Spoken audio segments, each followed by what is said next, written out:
Sur le retour, livraison effectuée, chèque en poche, elle s'arrêta près des rives rocailleuses des rapides Rémiques. Elle aimait cet endroit. Le recoulement des rapides l'apaisait.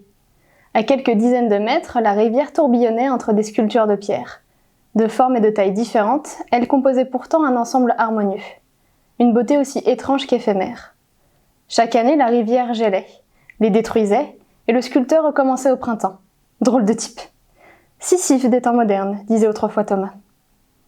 À cette époque de l'année, il y avait peu de visiteurs. Elle était seule sur la berge. Elle se détendit, se déshabilla, s'immergea, plongea. Mouvement de crawl régulier, muscles souples, elle s'éloigna du bord, déjouant les courants.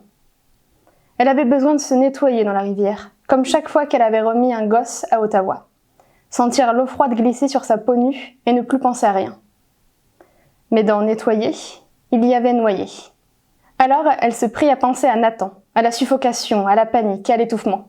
Elle arrêta de respirer pendant 1 minute ou 2, immergée, immobile, se laissa entraîner par le courant. Elle se dit qu'elle allait mourir, convoqua l'asphyxie. Mais c'était faire fi de l'instinct de survie.